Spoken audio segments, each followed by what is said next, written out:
krzyż z kropelką krwi i jedną dużą łzą za krzyżem. Before we begin today's video, we have an important announcement to make. All of the children who participated in our retreat and collected stickers are invited on Easter Monday from 4 to 6 p.m. for an Easter Scavenger Hunt with the disciples of Jesus. In order to prepare for your arrival, we ask your parents to register you for the event. This way, we can make sure you will all be safe, have wonderful prizes, and can have lots of fun while becoming a disciple of Jesus. The registration will open on Wednesday, March 31st. We hope to see you all at our parish in order to rejoice together. Hello, dear children. I'm so happy you're here with me for our 6th retreat video of the Lenten season. Let's start off by saying a prayer together.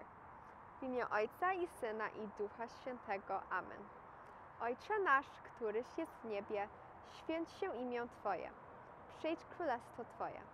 Bądź wola Twoja, jako w niebie, tak i na ziemi. Chleba naszego powszedniego daj nam dzisiaj i odpuść nam nasze winy, jako i my odpuszczamy naszym winowajcom.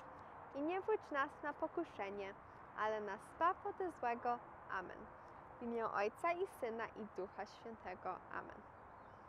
Last week, we talked about being a disciple of Jesus in suffering.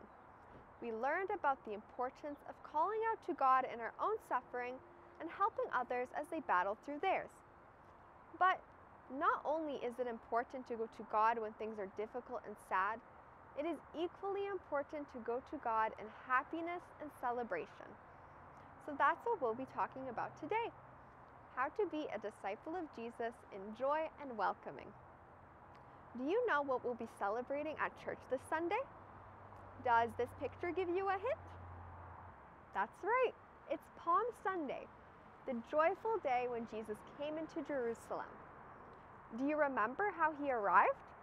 Was it by plane? By car? By unicorn? Close! He arrived by donkey, a symbol of humbleness. And what was it that people welcomed him with? It was palms, which you'll be getting on Sunday too, when we celebrate this day all together. The palms are a symbol of victory and triumph as we prepare to celebrate the joy of Easter. When Jesus came into the city, people were so happy they greeted him with whatever they had. They took their own cloaks and cut palm leaves from nearby trees to welcome Jesus in the way a king deserves. These people dropped everything they were doing. They stopped working, cleaning, everything to come out into the street and praise Jesus. They didn't make excuses. They didn't let their tasks and worries keep them from Jesus. They put aside everything. Above all things, Jesus was the one who gave them true purpose and true joy. We saw the disciples do the same thing, leaving their fishing boats and old lives behind to follow Jesus' footsteps of love, sacrifice, and joyfully serving others. So how about us? Just like the people and the disciples, Jesus calls us to put him first, to make time for him even when it doesn't feel like we have any. This means going to Sunday Mass even if there's nice enough weather to help our parents out in the garden. It means saying a prayer before our meals even if we're hungry. It means saying thank you to God before we go to bed, even if we're really tired. None of these activities or tasks will disappear if we give extra time to God in between them.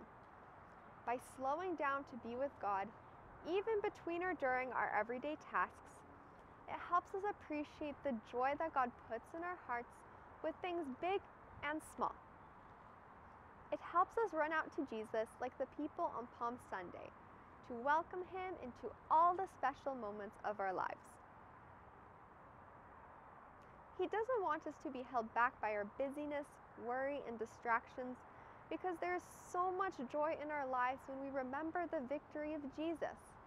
When we remember that our King who arrived in Jerusalem on a donkey knows us each by name, loves us all so very much, and wants to be our best friend in every part of our lives. And now that's something to be happy about. So what can we do with all of this joy? Are we supposed to keep it all to ourselves and hide it under our pillow? No, of course not. That would be like taking a light and hiding it under a blanket. And why would we want to do that? When we have the joy of Jesus in our lives, we are called to let it shine bright so that it reaches other people. When someone does something that makes you happy, say a big thank you to them and look for a way to make them happy too. When your mom is making your favorite meal, bring that joy to her and help her cook it. There is so much joy in the little and big moments in our lives, and Jesus wants us to welcome him into our hearts through all of them. That's what helps us feel his presence and love in our lives and shine his light nice and bright through the darkness. So as your challenge for this week, think of something that makes you happy and draw a picture of it.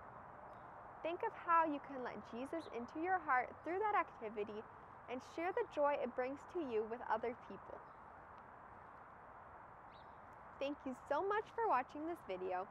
As we finish off for this week, I invite you to sing along to our retreat song when the words pop up on your screen. This Sunday, your sticker for the week will be in a box by the communion rooms, so you can pick it up before or after Mass and stick it in your booklet under week 6. Have a happy weekend, and remember that God will always give you the strength to love others like Jesus, because that's what being a disciple is all about. See you next week.